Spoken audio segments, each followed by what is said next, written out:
Universo Diverso, com Luciana Neri. Psicologia. Psicólogo para quê? Psicólogo por quê? Para que serve uma terapia?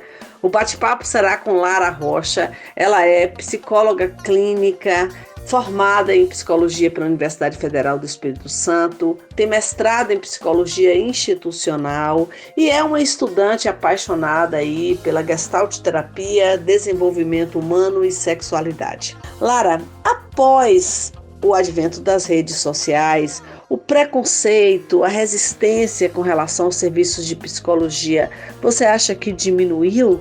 A presença de psicólogos nas redes sociais ajudou muito na divulgação da psicologia, na divulgação da área, do que é o processo terapêutico, de conversar com as pessoas e sanar algumas dúvidas que são relativamente comuns, cotidianas.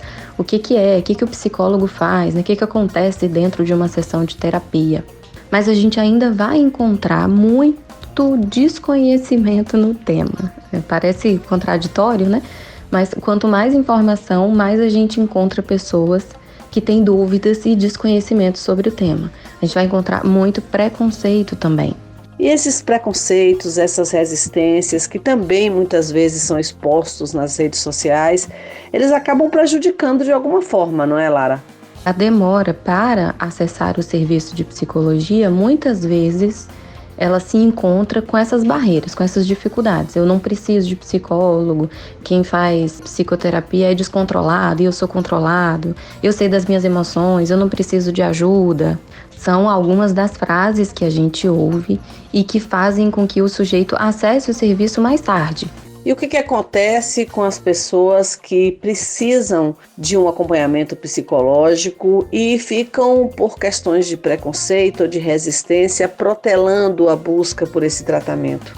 Para ser um pouquinho didático, é só a gente pensar na área da saúde, A pessoa está sentindo ali uma coisinha, um mal-estar, mas deixa para procurar um médico no último momento, sendo que todo o processo que a gente tem de informação é procure o quanto antes, Procure o serviço o quanto antes, quando você começa a sentir alguma coisa, porque no início o cuidado é diferente do que lá na frente, quando já está tudo muito acumulado.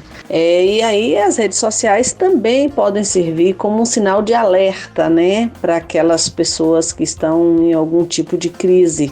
Tanto a gente vai encontrar muitos jovens, adolescentes pedindo para ir para a terapia por conta também desse acesso às redes sociais, dessa conversa que a gente tem, dessa divulgação de informações, quanto a gente vai encontrar o extremo oposto de pessoas que deixam e que vão deixando para depois, empurrando com a barriga, como a gente fala, esquecendo que o cuidado é no agora, Lara, quem geralmente encaminha as pessoas para a terapia e quais são as expectativas das pessoas quando elas chegam a um psicólogo? A gente vai encontrar diversas expectativas. Tem muita gente que chega já com uma direção, então vai no médico, o médico direciona para uma terapia, ou a própria escola direciona a pessoa, criança, adolescente, faculdades, as escolas direcionam para o serviço e às vezes já vem com algumas expectativas mais fechadas, eu quero isso, eu quero aquilo, me falaram isso, eu tenho que cuidar de X coisa. Ou seja, a pessoa que procura um psicólogo realmente quer resolver um problema específico? A gente vai encontrar tanto a expectativa de cuidar, preciso cuidar de mim, preciso cuidar dessa situação. A gente também vai encontrar pessoas que vão por outro lugar, que não é o do cuidar, é do resolver. Eu preciso resolver isso aqui. Eu tô com um problema X e eu preciso dar solução para esse problema. E a gente vai encontrar muita gente que, levando essa expectativa de resolver um problema, acaba se frustrando no processo terapêutico, porque os processos de resolução, eles são um pouco mais difíceis do que algumas pessoas pensam. Muita gente aí querendo soluções rápidas, como num clique, Lara? Nas redes sociais, por exemplo, eu não gostei de um determinado vídeo, eu denuncio, eu deixo de seguir a pessoa que eu tô seguindo, eu briguei com alguém por WhatsApp, eu bloqueio a pessoa, e não falo mais com ela, apago o número da minha agenda. O caminho que a humanidade foi tomando foi esse caminho de resolver os problemas cada vez mais rápido e cada vez mais simples. E na terapia não é bem assim que as coisas funcionam, não é, Lara? Na terapia a gente vai descobrir um outro tempo, uma outra maneira da gente olhar para a vida e da gente buscar soluções. Quanto tempo dura a terapia? Vai demorar? Ao iniciar o processo terapêutico é comum a expectativa de se ter uma resposta simples, rápida, uma receita pronta. O que a gente vai encontrar são caminhos, alguns um pouco mais curtos, outros mais longos, alguns são cheios de dificuldades. E o que uma terapia pode prometer, Lara? O que é possível acontecer em um tratamento com um psicólogo?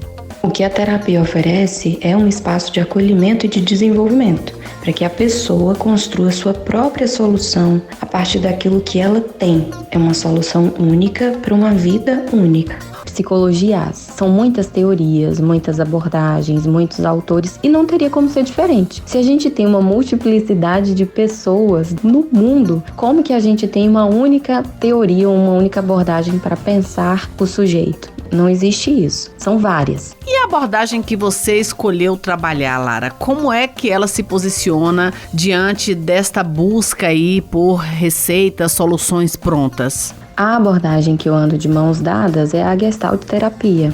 E nela, o terapeuta, o psicólogo, não vai dar respostas para o paciente, o cliente, a pessoa que está ali. Quem mais conhece da sua própria história é você. Bem, mas se somos nós que nos conhecemos, o que faria então com que uma pessoa buscasse uma terapia? Por quê? A terapia é um lugar para você falar e ser escutado. E não é o terapeuta somente que vai te escutar. É você aprender a se escutar, aprender a ouvir a sua própria história. Muitas vezes, na terapia, é a primeira vez que você vai se sentir verdadeiramente escutado nas suas necessidades, nas suas demandas, nas suas queixas. E esse é um aprendizado da terapia, você aprender a se ouvir. E quando você aprende a se ouvir, você aprende a ouvir o outro também. E cá pra nós, só quem vive alguns processos pode dizer como é a experiência. Quando as pessoas chegam com muitas dúvidas para serem sanadas, em alguns momentos eu falo assim, marca uma terapia e vai, experimenta aí, experimenta a primeira sessão. A experiência de ser ouvido é uma experiência que é única. E é uma experiência cada vez menos comum nesse mundo de barulhos que a gente vive. E o que acontece numa sessão da abordagem da Gestalt terapia? O que acontece nessa abordagem é a construção de uma relação de cuidado, baseada na autenticidade, no respeito e na produção de saúde. Muito obrigada, Lara.